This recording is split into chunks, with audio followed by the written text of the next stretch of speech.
YouTube, how's everybody doing? Speedfreak 2010 here, or Taz if you want to call me that. Welcome back to Need for Speed Heat, version 1.0. In this video, I'm going to be building and test driving a new car and building my very first track car. Before we get into that, first off, we need to sell this. You've seen it last appearance in part 26, Pit Potential, where I won the F-150 from Need for Speed Payback, but right now it's outsold as welcome. So right now I'm just gonna sell this car because there's really no need for it. And now that we've gotten that out of the way, let's go out and buy that new car. If you enjoyed this video, you know what to do. Hit that like button if you did enjoy it, if you liked it. Hit the subscribe button if you want more. Follow me on Twitter for updates if you want, or say hi if you want. I try. And just let me know what you guys think in the comment section. I truly appreciate the feedback.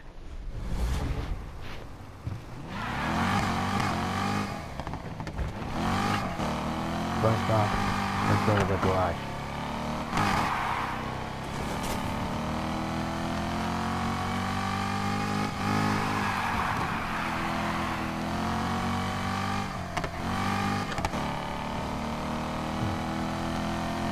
Like I said in the last part in Pit Potential, no, one of the last parts, I can't remember the number of it, I think it was a night race, that my next car was going to be a Ferrari 488 GTB, and I'm making good on my promise. There's a reason why my playthroughs as of late on Need for Speed Heat have been version 1, and not the latest version where it enables crossplay. And I'll explain that once we get to the customization part of this video. But here's how this video is basically going to work. I'm going to buy the car right here. I'm going to buy the car. Again, I took a picture of it. I'm going to buy the car right here, test it out in its stock form on the track Apollo 10. Then once that's done, we're going to go into the customization, tune it up how I want it into a track car, while leaving more or less the horsepower stats here pretty much unchanged, and just take it again as a comparison. So first off, let's and buy this bad boy.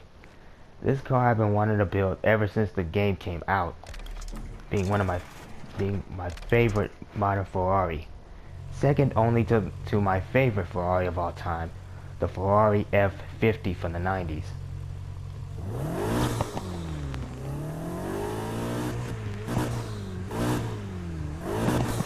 Oh yeah, I like this car. This is definitely one of my favorites. And I already have a rough idea what this car is going to look like. But first things first, let's go test this thing out in the race.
Alright, now we're back in the garage after testing out this car in a stock performance. Now to get into the customization video, and the main reason why my videos have been on version 1.1.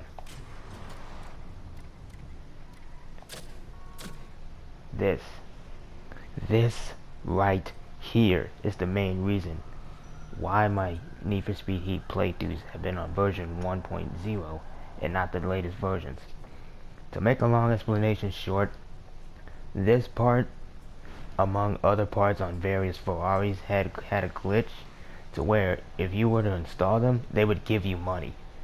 In version 5.1, these options were hidden to where you can't select them anymore.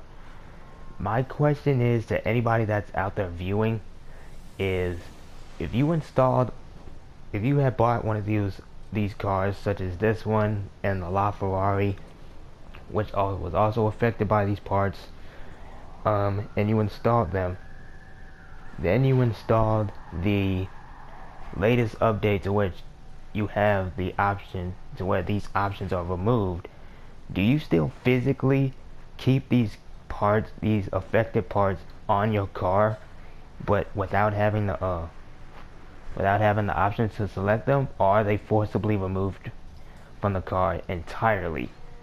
The reason why I'm asking this question, because when the game initially came out, I wasn't ranked high enough to get this car, plus my original PS4 broke, so I had to get a new one, and I didn't get that until May. And the main reason why I'm also asking this question, because from all the videos that I saw, this one isn't really clear. It's more like a matte black-ish, so seeing it like this is relatively surprising to me and new. But but I'm also asking this question because I never really got a definitive answer to this question, because I remember just researching on Reddit, and I never really got a definitive answer about people asking for the spoiler, like where is it, why can't I find it? Yeah, so anyway, I'm just gonna install this spoiler right here. Yeah, and then we're gonna go to the exhaust system.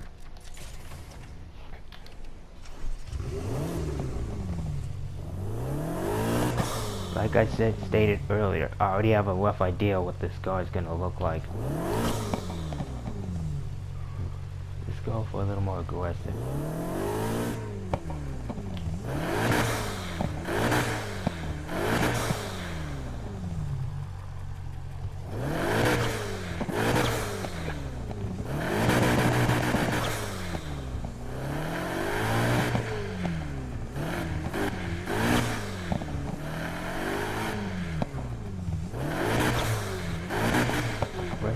The exhaust with little overrun.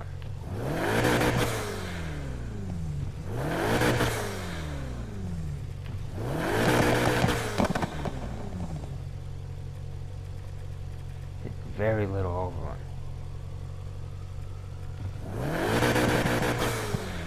Yeah, very little overrun. Now that that's done, I'm gonna leave the rest of the customization vid up to you guys without me talking. So enjoy the music that I put on. All the music that you hear are all copyrighted to their respective owners. I don't own them. This is just for entertainment, and I don't mean to infringe on copyright. Anyways, enjoy the rest of the vid.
Alright. How do you guys think? You think it came out great? I personally like to think so myself. Right now I've just kind of stopped it where it is because I can add on to it later. But this is more or less roughly what it is. At least looks wise. And now it'll go to the, not the body, the performance.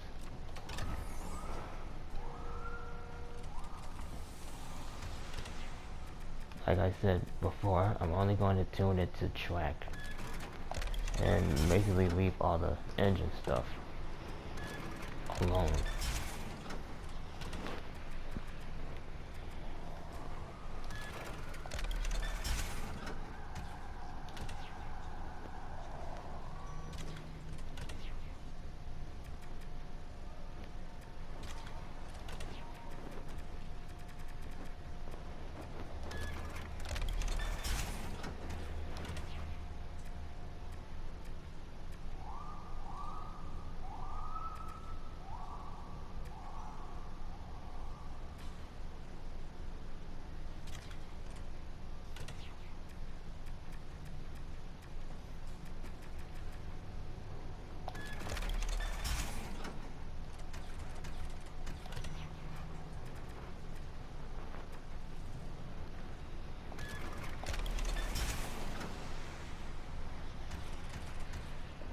I'll leave this one more or less empty.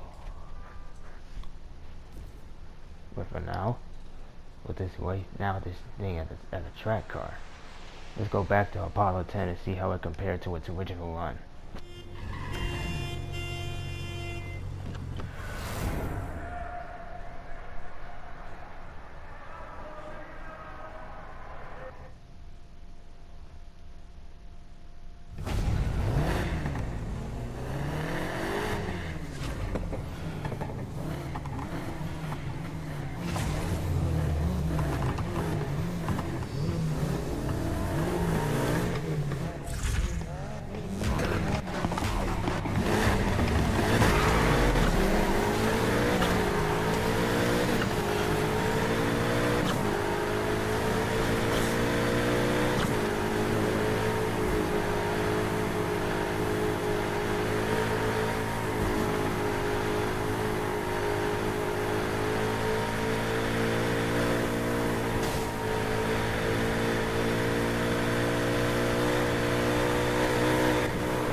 So, that's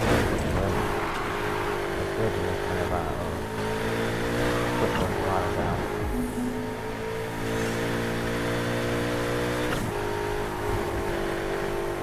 Maybe I'm missing something.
Really seeing much of a difference.